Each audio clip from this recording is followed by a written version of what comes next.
അപ്പൊ ഇതെല്ലാം കൂടി ചെടിക്ക് ഒരേ സമയത്ത് കറക്റ്റ് ആയിട്ട് ചെടിക്ക് ആവശ്യത്തിനനുസരിച്ച് കിട്ടുമ്പോഴാണ് ഒരു ചെടി പൂവിടുന്നത് കേട്ടോ. അപ്പൊ ഇത് ആൽക്കലൈൻ ആവില്ല. എങ്ങനെയാണ് നമ്മൾ ഇതേപോലെ അമിതമായിട്ട് രാസവളങ്ങൾ മണ്ണിൽ കൊടുത്താൽ, അല്ലെങ്കിൽ ഈ ഫോസ്ഫറസ് കണ്ടന്റ് അടങ്ങിയ വളങ്ങൾ അമിതമായിട്ട് നമ്മൾ മണ്ണിൽ കൊടുക്കുമ്പോഴാണ് നമ്മളെ മണ്ണ് ആൽക്കലൈൻ സോയിൽ ആയില്ല, അയച്ച ക്ഷാര ഗുണത്തിലുള്ള മണ്ണാവുന്നത്. അപ്പൊ ആ ഒരു ടൈമിൽ നമ്മൾ പിന്നെ ഏത് വളം ഇട്ട് കൊടുത്തു കഴിഞ്ഞാലും ചെടിക്കൊന്നും വലിച്ചെടുക്കാൻ വേണ്ടിയിട്ട് പറ്റൂല.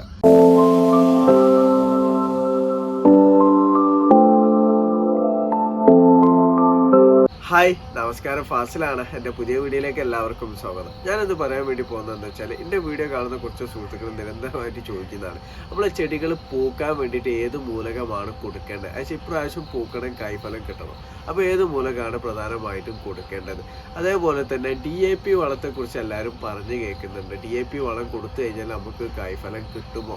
DAP വളം ചെടികൾക്ക് കൊടുക്കാൻ പറ്റുമോ? പച്ചക്കറി കൃഷിക്ക് കൊടുക്കാൻ പറ്റുമോ? ഫ്രൂട്ട് പ്ലാന്റിന് കൊടുക്കാൻ പറ്റുമോ? അങ്ങനെയൊക്കെ പലതും ചോദിക്കുന്നുണ്ട്. അപ്പോൾ ഈ കാര്യങ്ങളെ കുറിച്ചിട്ടൊക്കെയാണ് ഇന്നത്തെ എൻ്റെ വീഡിയോയിലൂടെ ഞാൻ പറയുന്നത്.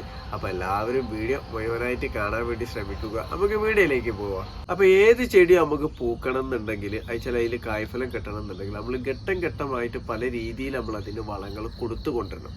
അങ്ങനെ വളങ്ങൾ കൊടുത്തു കൊടുത്താലും മാത്രമാണ് നമ്മൾ ആ പൂക്കാനുള്ള ഒരു സ്റ്റേജിൽ മാത്രം അതിനാവശ്യമായിട്ടുള്ള വളം കൊടുക്കുമ്പോൾ അതിന് കറക്റ്റായിട്ട് കായ്ഫലം കിട്ടുള്ളൂ. അല്ലാതെ നമ്മളൊന്നും ചെയ്യാതെ ആ ഒരു ടൈമിൽ മാത്രം വെച്ചിട്ട് നമ്മൾ കൊടുത്തു കഴിഞ്ഞാൽ നമുക്ക് കായ്ഫലം കിട്ടാൻ വേണ്ടിയിട്ട് കുറച്ച് പ്രയാസമാണ് കേട്ടോ.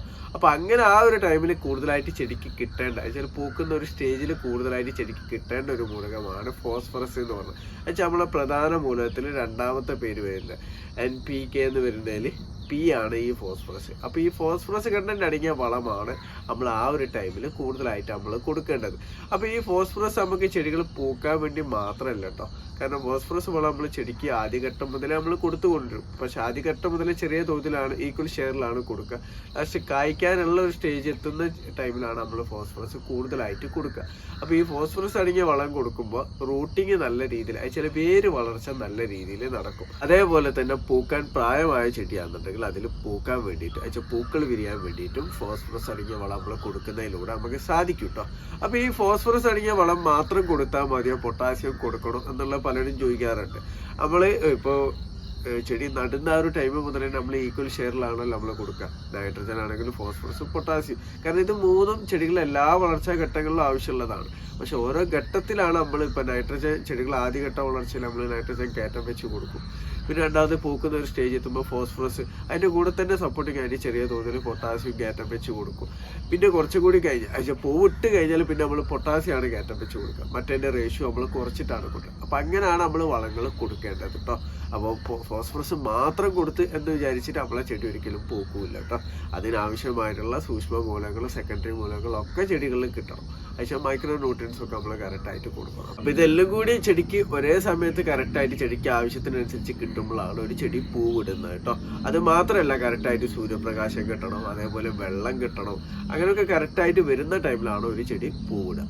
പിന്നെ അടുത്ത് പലരും ചോദിക്കുന്നതാണ്, ഈ ഫോസ്ഫറസ് അടങ്ങിയ വളം നമുക്ക് ഏതൊക്കെ രീതിയിൽ നമുക്ക് കൊടുക്കാൻ വേണ്ടിയിട്ട് പറ്റുന്നുള്ളത്. ഇപ്പം നമ്മൾ ജൈവ രൂപത്തിൽ നോക്കുകയാണെന്നുണ്ടെങ്കിൽ നമുക്ക് എല്ലുപൊടി ഉണ്ടല്ലോ, അതുവെച്ചാൽ എല്ലുപൊടി, ബോൺ മീൽ.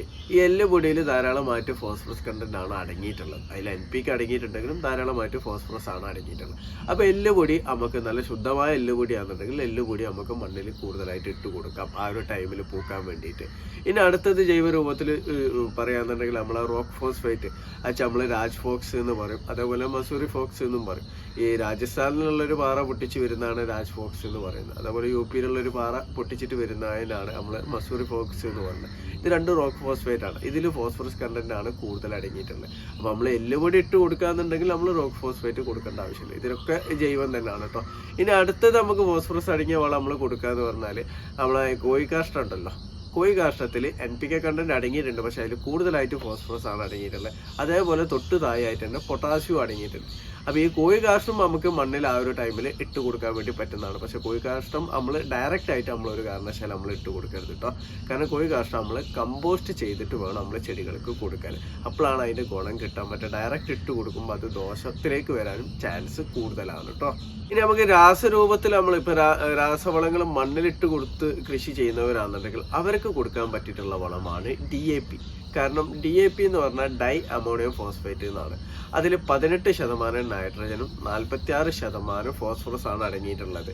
അപ്പോൾ മൂന്നാമത്തെ പൊട്ടാസ്യം അതിൽ തീരെ അടങ്ങിയിട്ടില്ല, 0 ആണ് കേട്ടോ.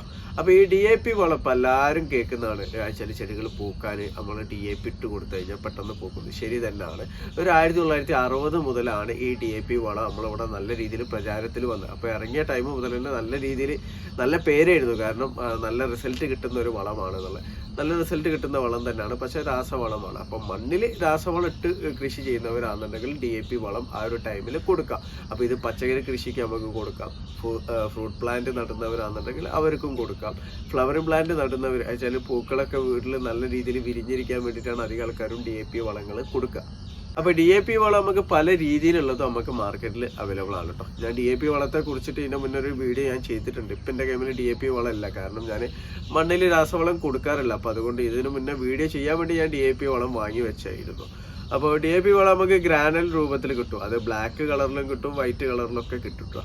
അപ്പോൾ ഈ ഗ്രാനൽ രൂപത്തിലുള്ളതെന്നുണ്ടെങ്കിൽ നമ്മൾ അമിതമായിട്ടൊരു കാരണവശാലും ഇട്ട് കൊടുക്കരുത്. ഇപ്പോൾ ഒരു 18 ഇഞ്ച് ഗ്രോ ബാഗ് ഒക്കെ ആകുന്നുണ്ടെങ്കിൽ അതിലേക്കൊക്കെ എന്ന് പറഞ്ഞാൽ ഒരു 2 സ്പൂണിൻ്റെ അടുത്ത് മാത്രം DAP വളം നമ്മൾ ചുറ്റിലായിട്ട് ഗ്രാനൽ രൂപത്തിൽ ജസ്റ്റ് ഇട്ട് കൊടുത്താൽ മതി. പിന്നെ ഈ രാസവളം മണ്ണിൽ കൊടുക്കുന്നവരാണെന്നുണ്ടെങ്കിൽ മാത്രം അങ്ങനെ കൊടുത്താൽ മതി കേട്ടോ.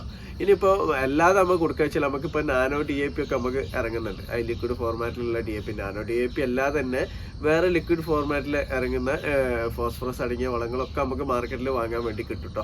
അപ്പോൾ അങ്ങനെ നമ്മൾ കൊടുക്കാന്നുണ്ടെങ്കിൽ നാനോ DAP മണ്ണിൽ നമ്മൾ ജൈവ വളം കൊടുത്തതിന് ശേഷം അതിൻ്റെ ഡെഫിഷ്യൻസി വരാതെ ഫോസ്ഫറസ് കറക്റ്റായിട്ട് ചെടിക്ക് കിട്ടാൻ വേണ്ടിയിട്ട് നമുക്ക് നാനോ DAP ചെറിയ അളവിൽ അയച്ചാൽ കൂടുതലൊന്നും എടുക്കേണ്ട ആവശ്യമില്ല. ഒരു മാക്സിമം പോയിട്ട് അത്യാവശ്യം വലിയ പൂക്കാൻ പ്രായമായിട്ടുള്ള ഒരു ചെടിയാണ്, ഒരു 3 വർഷമൊക്കെ കഴിഞ്ഞിട്ടുള്ള ഒരു ചെടിയൊക്കെ ആണെന്നുണ്ടെങ്കിൽ നമ്മൾ മണ്ണിൽ ഫോസ്ഫറസ് അടങ്ങിയ വളം നമ്മൾ കൊടുത്തിട്ട് ഉണ്ട്. അപ്പോൾ അതിനെ സപ്പോർട്ടിംഗ് ആയിട്ട് കൊടുക്കുക എന്നൊക്കെ ഉണ്ടെങ്കിൽ നമുക്കൊരു 3 ml അല്ലെങ്കിൽ 4 ml ഒക്കെ നമ്മൾ എടുത്താൽ മതി. ഇനി മണ്ണിൽ നമ്മൾ കാര്യമായിട്ട് കൊടുത്തിട്ടില്ല എന്നുണ്ടെങ്കിൽ നമുക്ക് 5 ml വരെ എടുക്കാം കേട്ടോ. അപ്പോൾ നാനോ DAP ഒക്കെ ഒരു 5 ml വരെ എടുത്ത് 1 ലിറ്റർ വെള്ളത്തിൽ മിക്സ് ചെയ്തിട്ട് നമുക്ക് ഇലകളിൽ അതിരാവിലെ ഒരു 7 മണി ടൈമിൽ നമുക്ക് സ്പ്രേ ചെയ്ത് കൊടുക്കാം. ഇതപ്പോൾ നമ്മൾ എത്ര ഗ്യാപ്പിലാണ് നമ്മൾ കൊടുക്കേണ്ടതെന്ന് ചോദിച്ചാൽ നമുക്കൊരു ഇലകളിൽ സ്പ്രേ ചെയ്ത് കൊടുക്കുമ്പോൾ നമ്മളൊരു 15-20 ദിവസത്തെ ഗ്യാപ്പിൽ നമുക്ക് ഇത് സ്പ്രേ ചെയ്ത് കൊടുക്കട്ടോ. ഇനിയിപ്പോൾ നമ്മൾ അതായത് നല്ല രീതിയിൽ അടിവളമായിട്ട് ഫോസ്ഫറസ് കൊടുത്തിട്ടുണ്ട് എന്നുണ്ടെങ്കിൽ നമുക്കൊരു 2 ml ഒക്കെ എടുത്താലും മതി കേട്ടോ. ഈ ലിക്വിഡ് ഫോർമാറ്റുള്ള ഈ നാനോ DAP എല്ലാം തന്നെ ഫോസ്ഫറസ് കണ്ടന്റ് അടങ്ങിയിട്ടുള്ള മാത്രം ലിക്വിഡ് ഫോർമാറ്റുള്ള പല കമ്പനീൻ്റെ വളങ്ങളും അടങ്ങുന്നുണ്ട്. അപ്പോൾ ഈ വളങ്ങൾ കൊടുക്കുകയെന്നുണ്ടെങ്കിൽ ഇതേപോലെ തന്നെ 2 ml എടുക്കുക. ഇനി അതല്ല നമ്മൾ താഴത്തുള്ള ഞാൻ ഈ പറഞ്ഞ രൂപത്തിൽ തന്നെ ആണെന്നുണ്ടെങ്കിൽ 3 ml 4 ml ആ ഒരു രൂപത്തിൽ നമുക്ക് എടുത്തിട്ട് ഇലകളിൽ നമുക്കൊരു 20 ദിവസത്തെ ഗ്യാപ്പിലൊക്കെ ആയിട്ട് നമുക്കിത് സ്പ്രേ ചെയ്ത് കൊടുക്കാം. അതേപോലെ തന്നെ നമ്മൾ മണ്ണിൽ ഇപ്പോൾ നമ്മൾ കൊടുക്കുന്നുണ്ടല്ലോ ജൈവ രൂപത്തിൽ നമ്മൾ കൊടുക്കുകയെന്നുണ്ടെങ്കിൽ അത് നമ്മൾ ഒരു ടൈമിൽ ഇപ്പോൾ കായ്ക്കാനുള്ള ഒരു സ്റ്റേജിൽ നമ്മൾ കൊടുത്തു കഴിഞ്ഞാൽ പിന്നെ അത് പൂവിട്ട് കായ് ആവുന്ന ടൈമിലാണ് നമ്മൾ ഫോസ്ഫറസ് അടങ്ങിയ വളം അമിതമായിട്ട് നമ്മൾ കൊടുക്കേണ്ട. പിന്നെ നമ്മൾ പൊട്ടാസ്യമാണ് നമ്മൾ കയറ്റി കൊടുക്കേണ്ടത് കേട്ടോ.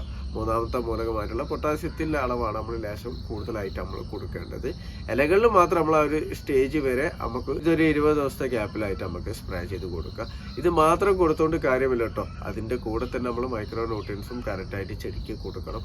അതേപോലെ തന്നെ മറ്റു മൂലകൾ വെച്ചാൽ നൈട്രജൻ കുറച്ച് രീതിയിലും അതേപോലെ നമ്മൾ ഫോസ്ഫറസ് കൂടുതലും തൊട്ട് താഴായിട്ട് പൊട്ടാസ്യം ആ ഒരു ടൈമിൽ കൊടുക്കണം. ഇനി പൂവിട്ട് കഴിഞ്ഞാൽ നമ്മൾ പൊട്ടാസ്യമാണ് നമ്മൾ കുറച്ച് കയറ്റം വെച്ചിട്ട് കൊടുക്കേണ്ടത് കേട്ടോ. അതേപോലെ തന്നെ ആ സമയങ്ങളിൽ നമുക്ക് ജൈവ രൂപത്തിലുള്ള ഹോർമോൺ വളങ്ങളൊക്കെ നമ്മൾ ഉണ്ടാക്കുമല്ലോ. ഇപ്പോൾ നമ്മൾ പറയുമല്ലോ ഫിഷ് അമിനോ ആസിഡൊക്കെ, ഇതൊക്കെ ആ ഒരു ടൈമിൽ ചെറിയ തോതിലൊക്കെ നമ്മൾ ചെടികൾക്ക് കൊടുക്കുന്നതും നല്ലതാണ് കേട്ടോ. പക്ഷേ ചെടികൾ പെട്ടെന്ന് തന്നെ പൂക്കാനുള്ള ഒരു ടെൻഡൻസിയിലേക്ക് വരുത്താൻ വേണ്ടിയിട്ടാണ് നമ്മൾ ഇട്ട് കൊടുക്കുന്ന വളങ്ങൾ ചെടികൾ കറക്റ്റായിട്ട് വലിച്ചെടുക്കാൻ വേണ്ടിയിട്ടൊക്കെയാണ് ഇത് നമ്മൾ മണ്ണിലൂടെ കൊടുക്കുമ്പോഴും അതേപോലെ ഇലകൾ കൂടി നമ്മൾ സ്പ്രേ ചെയ്ത് കൊടുക്കുമ്പോഴൊക്കെ നമുക്ക് സാധിക്കുന്നത് കേട്ടോ. ഇനിയിപ്പോൾ നമുക്ക് രാസവളത്തിൽ തന്നെ ഫോസ്ഫറസ് കൂടുതൽ അടങ്ങിയിട്ടുള്ള നമ്മൾ DAP വളം അല്ലാതെ തന്നെ നമുക്ക് NPK വളത്തിലും രാസവളത്തിലുള്ള ഇപ്പോൾ MKP വളം എന്ന് പറയുമല്ലോ, മോണോ പൊട്ടാസ്യം ഫോസ്ഫേറ്റ്, അതിൽ ഫോസ്ഫറസ് ആണ് കൂടുതലായിട്ട് അടങ്ങിയിട്ടുള്ളത്. തൊട്ട് താഴെയായിട്ട് പൊട്ടാസ്യം അടങ്ങിയിട്ടുണ്ട്, അതിൽ നൈട്രജൻ ഇല്ല. അപ്പോൾ ഈ MKP വളം നമുക്ക് ഇതേ ടൈമിൽ നമുക്ക് കൊടുക്കാം. അയച്ചാൽ DAP കൊടുത്തിട്ട് പിന്നെ MKP കൊടുക്കേണ്ട ആവശ്യമില്ല കേട്ടോ. ഇനി MKP എന്നല്ല, NPK തന്നെ നൈട്രജനും ഫോസ്ഫറസും മാത്രം അടങ്ങിയിട്ടുള്ള വളങ്ങളൊക്കെ ഉണ്ട്, പല റേഷ്യോയിലും വരുന്നത്. അയച്ചാൽ ഫോസ്ഫറസ് കൂടുതലായിട്ട് വരുന്നൊക്കെ ഉണ്ട്. അപ്പോൾ അത് നമ്മൾ DAP കൊടുത്തിട്ട് പിന്നെ അത് കൊടുക്കേണ്ട ആവശ്യമില്ല. അപ്പോൾ പലരും ചോദിക്കുക NPKയിൽ തന്നെ പല ഇപ്പോൾ നൈട്രജനും ഫോസ്ഫറസും പൊട്ടാസ്യം അടങ്ങി, അല്ലെങ്കിൽ ഫോസ്ഫറസും പൊട്ടാസ്യം അടങ്ങി പല റേഷ്യോ കൂടിയിട്ടുള്ള വളങ്ങളൊക്കെ ഉണ്ട്. അപ്പോൾ ഇത് കൊടുക്കണ്ടേന്ന് ചോദിക്കും. അപ്പോൾ ഇതിലേതെങ്കിലും ഒന്ന് കൊടുത്താൽ മതി. കാരണം ആ ഒരു ടൈമിൽ നമുക്ക് വേണ്ടത് ഫോസ്ഫറസ് ആണ് കൂടുതൽ അടങ്ങിയിട്ട്. അപ്പോൾ നമ്മളിപ്പോൾ NPK വളം നമ്മൾ വാങ്ങാന്നുണ്ടെങ്കിൽ അതിൻ്റെ റേഷ്യോ നോക്കുക, ഫോസ്ഫറസ് ആണോ കൂടുതൽ അടങ്ങിയത്, അപ്പോൾ ആ വളം നമുക്ക് കൊടുക്കാം. അപ്പോൾ അത് കൊടുക്കുമ്പോൾ DAP കൊടുക്കണം എന്നില്ല, ഏതെങ്കിലും ഒരു വളം നമ്മൾ കൊടുത്താൽ മതി. ഇങ്ങനെ ഞാൻ പറയാനുള്ള കാരണം എന്താ വെച്ചാൽ നമ്മൾ അധികം ആൾക്കാരും ചെയ്യുന്നതാണ് ഫോസ്ഫറസ് അടങ്ങിയ വളം അമിതമായിട്ട് മണ്ണിൽ കൊടുക്കുന്നുണ്ട്. ഈ അമിതമായിട്ട് നമ്മൾ ഫോസ്ഫറസ് അടങ്ങിയ വളം മണ്ണിൽ കൊടുത്താൽ നമുക്ക് പറ്റുന്നത് എന്താ വെച്ചാൽ നമ്മളെ മണ്ണ് ആൽക്കലൈൻ സോയിലായി മാറും. അതുവെച്ചാൽ അസിഡിക് അല്ല ആവുക, ആൽക്കലൈൻ ആവുക. അതുവെച്ചാൽ pH ലെവൽ 7.5 മേലോട്ടേക്ക് വരും, 8 വരും, 8.5 വരും. അപ്പോൾ പലരും പറയുന്നുണ്ട് pH മീറ്ററിൽ ഞാൻ ടെസ്റ്റ് ചെയ്ത് നോക്കുമ്പോൾ എൻ്റെ സോയിൽ 8 കാണിക്കുന്നുണ്ട്, ഇത് ആൽക്കലൈൻ സോയിലാണ്, ഇതെങ്ങനെ വരാൻ. അപ്പോൾ നമ്മളെ കേരളത്തിൽ സ്വാഭാവികമായിട്ടും ആൽക്കലൈൻ സോയിൽ ഉണ്ടാവില്ല, കാരണം അസിഡിക് സോയിലാണ് കേരളത്തിൽ മൊത്തത്തിലായിട്ടുള്ളത്. പിന്നെ ന്യൂട്രൽ ചില ഏരിയകളിൽ മാത്രമേ ന്യൂട്രലായിട്ട് നിൽക്കുന്നുള്ളൂ. ആൽക്കലൈൻ സോയിൽ ഉള്ളത് ഇപ്പോൾ പാലക്കാട് ചിറ്റൂർ ഭാഗങ്ങളിലൊക്കെയാണ് ആൽക്കലൈൻ സോയിൽ ഉള്ളത്. ബാക്കിയുള്ള കേരളത്തിൽ ഒക്കെ അസിഡിക് സോയിലാണുള്ളത്.